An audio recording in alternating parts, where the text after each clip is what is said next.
Hey everybody, welcome back to Tools for Life, and thank you for joining me back, and thank you everyone. I know I don't have too many subscribers or comments, but thank you very much for being there, being part of the channel. And I like to think of this thing as kind of like a community driven thing. I've got a lot of interesting videos planned as far as tutorials and discussions about how things work, and hopefully some inspiring things for everybody. I think that with all of the supply chain disruptions that are going on and inflation, there's only really one way that you can really handle this and still stay sane, and that is to come at it with a positive perspective, right? We can't just be negative all the time, right? We can't just, things are so terrible all the time. No, you're going to get burned out, and you're going to have mental health issues. I want every one of my viewers to be happy, healthy, and in a positive state of mind, because that's how we're going to get through tough times, right? So with that, I'm going to discuss these 3 blades that I made when I was super mega broke, all right? And these actually, these were like the second run of knives that I did. The first run of knives, I don't even have, I sold them all.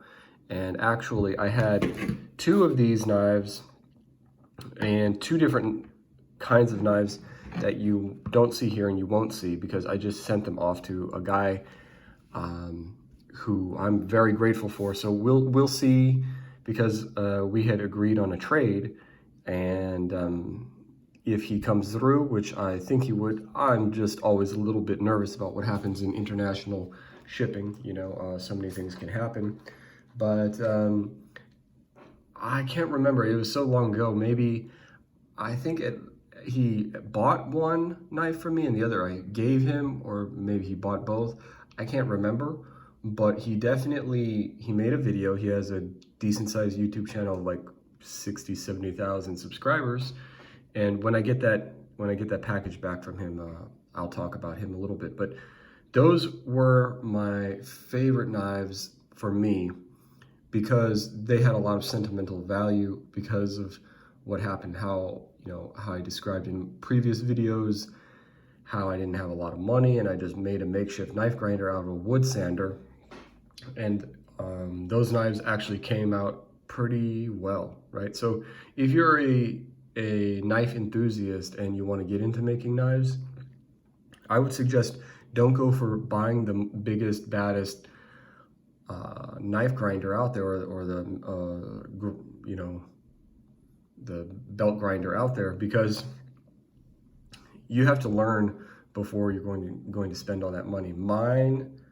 My grinder, because of where I live, we don't have the American standard size belts. But the problem with that is that 3M, you guys know that company 3M, they make the widest selection of belts that you can get, which is what I wanted. Otherwise, you're limited to grits and all sorts of finishes, and you're really missing out if you don't do that. So I actually had the only option for me was to have my belt grinder custom made, and it was made by a very, very talented guy who has a machine shop in Central Europe. And these knives were made on that belt grinder. But if you're a beginner, you don't need anything like that, and you shouldn't be focused on something like that. You should be focused on how to get the best knife for your machine that you're using, not on, when you get to a certain level of skills in terms of building something on an entry-level device, to take them up to an extreme level of precision requires those really high-end tools. But with talent, you can pretty much do stuff on a very, very basic machine. So in the United States, there are a lot more options to choose from, and you guys over there are a lot more fortunate in that regard. So without further ado, it's a super hot day. I had to get some more water. So let's get into this.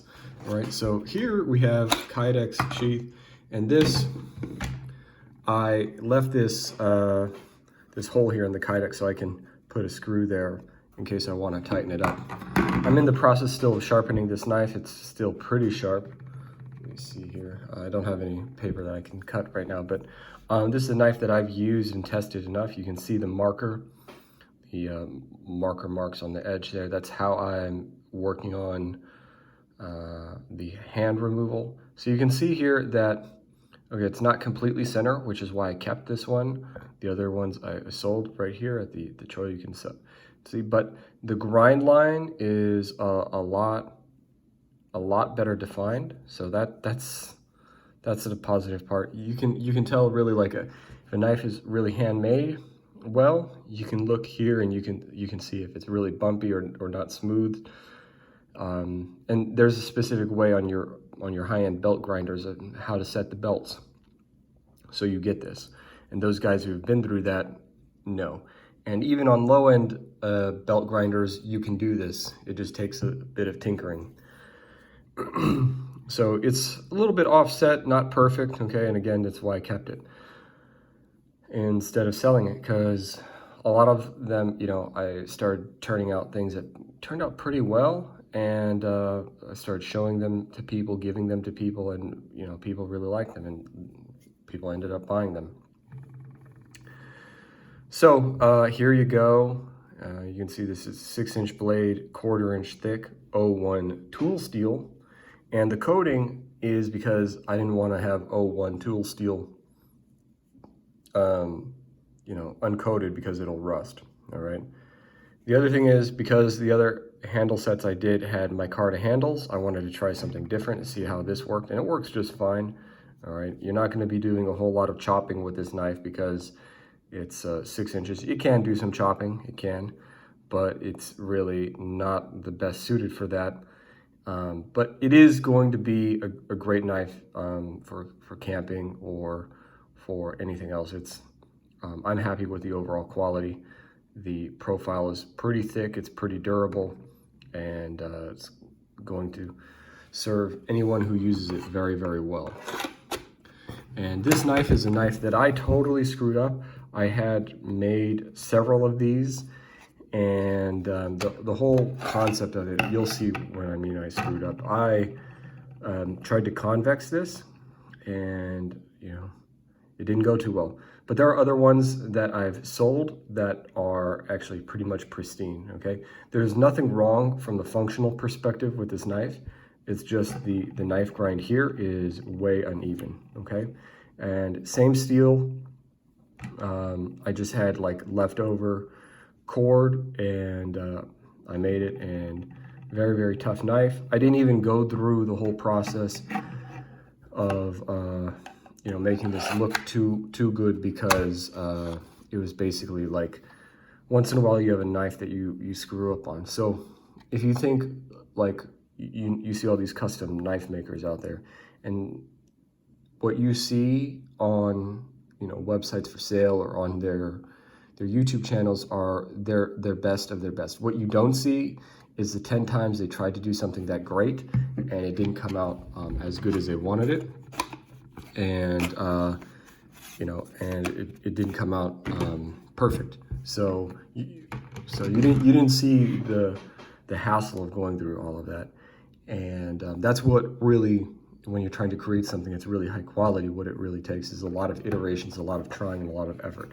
Now this was something that I just did for fun, and this is, I had leftover 01, and I made a wakizashi out of it.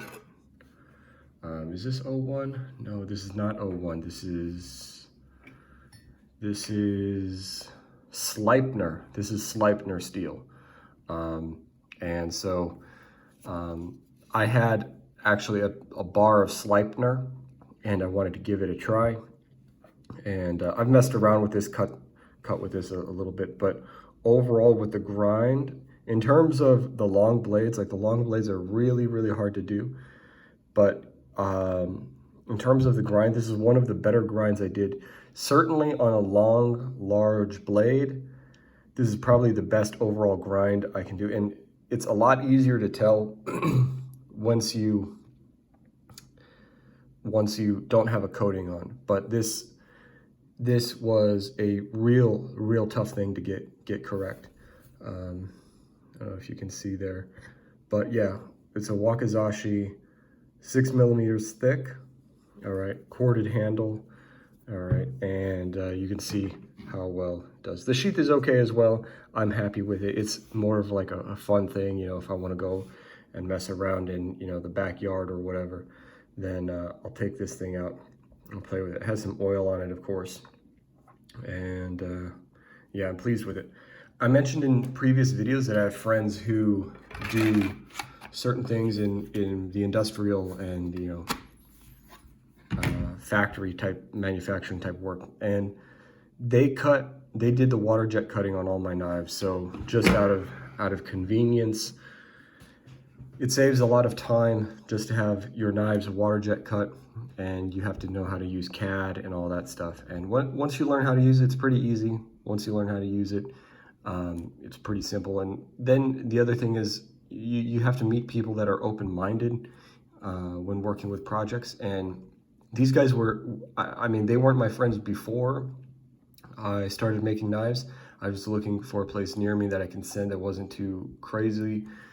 And these guys are like all really into, they're very open-minded, like, hey, this is something cool, yeah, we'll give it a shot. And so they had that on hand, and I mean, other materials on hand for the handles and stuff like that. And that ended up being my first micarta handles, which hopefully in some time you guys will see when those come out. But overall, I'm pretty happy. The other thing is that I had these coatings put on. These are the highly wear resistant coatings. You can tell here that I'd used this knife quite a good bit so far, and the coating is pretty slick. Okay, that's the other thing. So that's where the wear comes in, where it doesn't really wear off all that much, and it's very thick, and it's equivalent to what you would get at any one of the big name knives in terms of the kind of coating that you'd get. And I've not had any trouble with any one of the knives that I had with that coating. I don't think I've even used the knives that much to even have the wear, or you know, the wear and that coating to completely come off.